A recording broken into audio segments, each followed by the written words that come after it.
Bienvenidos al MOOC de estructura de datos, hoy la lección número 4 sobre arreglos bidimensionales. Mi nombre es Ernesto Solano Hernández y los voy a acompañar en el recorrido de esta actividad. Los arreglos bidimensionales o multidimensionales simplemente son arreglos donde sus elementos son referenciados por dos o más índices en el caso de que sean multidimensionales. Ese número de índices lo que nos va a denotar o determinar es la complejidad del problema. Para nuestro caso particular vamos a trabajar los bidimensionales, que son los más utilizados y por eso se nos convierten en un caso especial del manejo de matrices o de arreglos multidimensionales. Bien, la notación de AM por N es la que mayormente se utiliza para denotar arreglos o matrices de dos dimensiones, donde M es el número de renglones o filas y N nos representa el número de columnas. ¿Cómo se denota regularmente con un lenguaje de programación o un programa como tal? Pues simplemente establecemos el nombre, establecemos el inicio y fin de las columnas y de las filas y establecemos el tipo de dato. Recuerden que los arreglos, así sean vectores o matrices, siempre son de tipo finito, ordenado y homogéneo, por lo cual establecemos un tipo de datos porque todos los elementos de la matriz o del arreglo bidimensional van a ser del mismo tipo. ¿Listo? Las operaciones que nosotros vamos a realizar son las mismas que realizamos con los vectores, es decir, vamos a tener lectura, vamos a tener escritura, vamos a tener actualización, asignación y ordenamiento. La diferencia simplemente radica en ¿qué? En el número de dimensiones que vamos a manejar, es decir, de los índices que vamos a trabajar. Bien, en este caso vamos a trabajar con un ejemplo muy sencillo, donde vamos a crear un programa que nos llene de ceros una matriz cuadrada. ¿Sí? En este caso una matriz cuadrada también es un caso especial dentro de las bidimensionales, es decir, que tiene el mismo número de filas y el mismo número de columnas. Y en este caso, solamente en la diagonal principal, nosotros no vamos a colocar ceros, sino que la vamos a llenar con el número 1, tal como se ve en la figura que nosotros tenemos aquí. ¿Sí? Si en el caso que la matriz fuera de 6 por 6, se vería como se ve en esta gráfica. Es decir, la matriz principal llena de puros unos. ¿Cómo lo haríamos?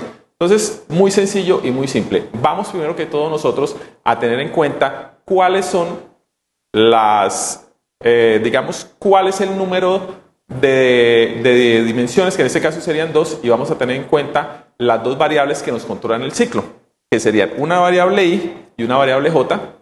Para hacer el recorrido, vamos a tener en cuenta n, que es el número de elementos, y ya como tal, la variable matriz donde vamos a guardar esos elementos.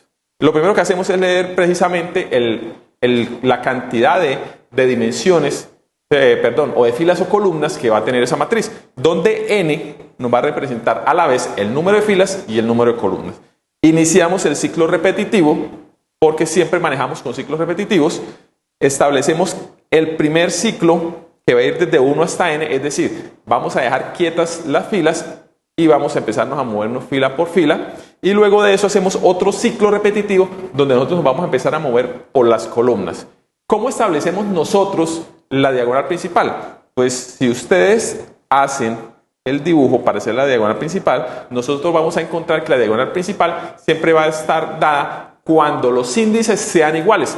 Por eso establecemos un condicional, como lo vemos aquí, donde nos dice que si la i es igual a la j, entonces ¿qué debemos hacer? Simplemente guardar el número 1 en esa posición. De lo contrario, si no cumple, es decir, si la i no es igual a la j, entonces se viene por la otra parte y nos va a colocar un 0 como lo establecemos aquí. De tal forma que si encontramos que i es igual a j, entonces aquí sobre esta línea nos va a colocar el número 1, ¿sí? Y si no es así, entonces nos va a ir colocando el número 0 en cada una de estas posiciones.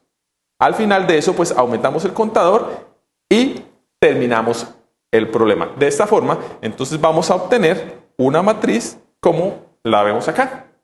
¿Listo?